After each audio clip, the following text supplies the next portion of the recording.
Book of हिस्पर के episode number 725 की स्टार्टिंग में हम लोग देखते हैं कि ट्यूबा, लुई फेंग, लियानियर, सिक्स्थ प्रिंस और जूफेन वो बीस्ट टेमिंग सेक्ट के टेरिटरी में पहुंच चुके थे। और वहां पर जूफेन को एक डिसाइपल मिलता है, जिससे कि जूफेन पूछता है कि यहाँ पर कोई ऐसी जगह है जहाँ की स्पिरिचुअल एनर्जी बहुत ज़्यादा थिक हो और वो कल्टीवेशन करने के लिए बिल्कुल ही परफेक्ट हो। और हमेशा की तरह जूफेन को कोई भी पहली बार में आंसर नहीं देता है और वो डिसाइपल भी ऐसा ही करता है और वो जूफेन पर चिल्लाने लगता है कि तुम लोग कौन हो और तुम सभी को ये किसने अधिकार दे दिया कि तुम मेरे ट्रेनिंग रूम में आकर घुस सकते हो? क्या तुम्हारा दिमाग खराब हो गया है? और बच्चे, तुम्हें क्या लग रहा है कि तुम कुछ लोग मिलकर बीस्ट टेमिंग सेक्ट में कोई तूफान ला सकते हो? तुम्हें बस अब यहाँ पर मरना होगा। लेकिन उसकी बातें सुनने के बाद भी जूफेन या फिर किसी और के चेहरे के ऊपर कोई भी रिएक्शन नहीं दिखाई देता है और जूफेन उससे बोलता है, हाँ मैं यहाँ पर मरने के लिए आया हूँ, लेकिन अगर ऐसी ही बात है तब क्या तुम मुझे मरने से पहले ये बता सकते हो कि वो जगह कहाँ पर है? और वो डिसाइपल भी बहुत ज़्यादा घमंड में आकर बोलता है कि जो आदमी मरने वाला है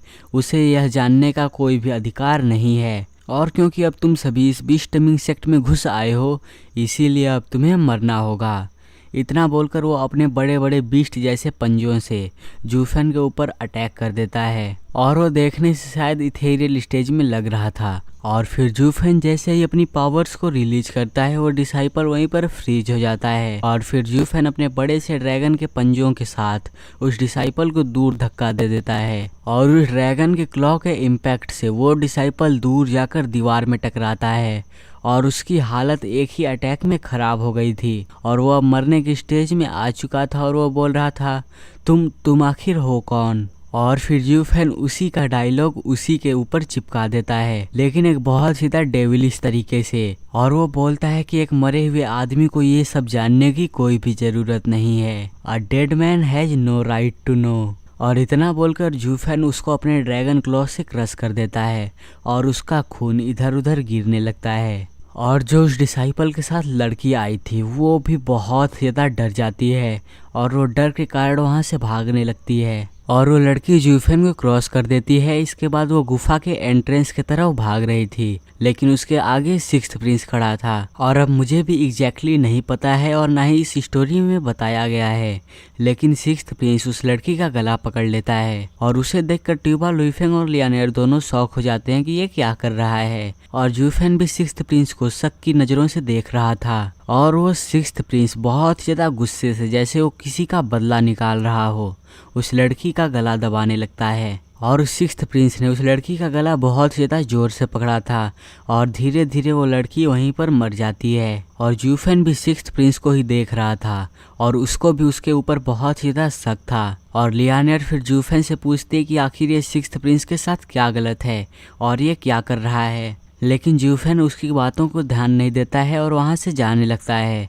तो लियानियर उससे पूछती है, जूफेन क्या तुम्हें कुछ पता है? तो जूफेन बोलता है, नहीं मुझे कुछ भी नहीं पता है। तो लियानियर पूछती है कि तब सिक्स्थ प्रिंस ने आखिर उस लड़की पर अचानक से हमला क्यों किया? तो जूफेन बोलता है, उसको शांत करवाने के लिए।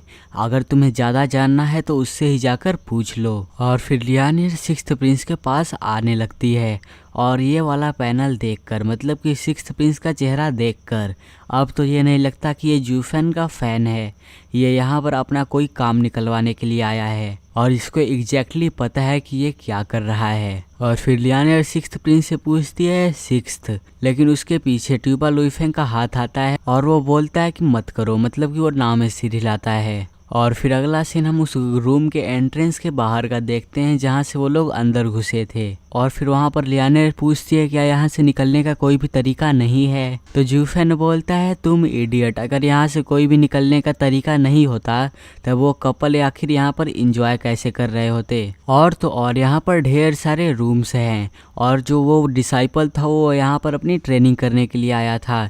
इसका मतलब है कि यहाँ पर लोग अक्सर आया करते हैं और अपनी ट्रेनिंग करते हैं। और फिर जूफेन एक बड़े से पत्थर के दीवार के ऊपर अपना हाथ रखता है और उसे फील करते हुए बोलता है, ये एक डिफेंसिव अरे की तरह है, बिल्कुल वैसा ही जैसा कि डीमन स्कीमिंग सेक्ट में सेट हुआ था।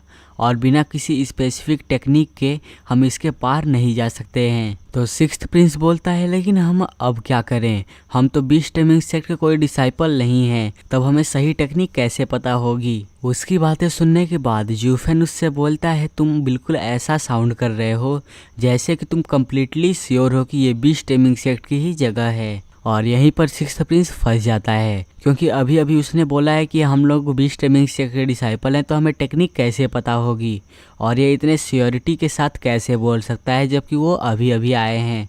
और जूफेन की भी बातें सुनकर सिक्स्थ प्रिंस घबरा जाता है और वो एक्सक्यूज देते हुए बोलता है लेकिन अभी अभी आपने ही तो बोला था कि वो डिसाइपल बीस्ट टाइमिंग सेक्ट का है। तो जूफेन बोलता है लेकिन वो तो मेरा एक गेस था और उस डिसाइपल ने बोला था कि ये बीस्ट टाइमिंग सेक्ट है, ना कि उनकी कोई लैंड है।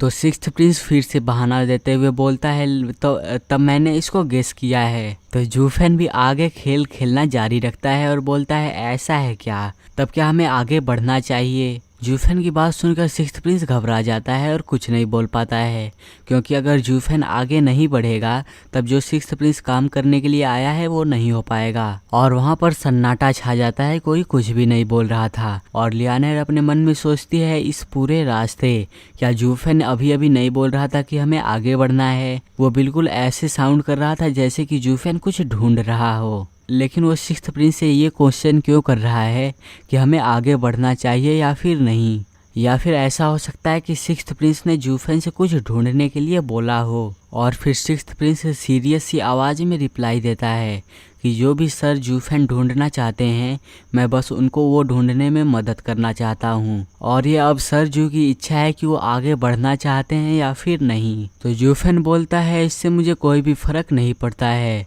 लेकिन इससे तुम्हें परेशानी हो सकती है, लेकिन हम ऐसे ही पीछे नहीं जा सकते हैं, है ना। तो सिक्स्थ प्रिंस बोलता है मैं सर जू के इच्छाओं के पीछे ही चलूँगा और क्योंकि मैं आपका फ़ैन हूँ तो मैं आपको अपना फुल सपोर्ट दूंगा। तो जूफेन बोलता है ठीक है तब हम, और सिक्स्थ प्रिंस भी घबराया होता है कि जूफेन क्या बोलेगा, आगे बढ़ने के लिए या फिर लौटने के लिए।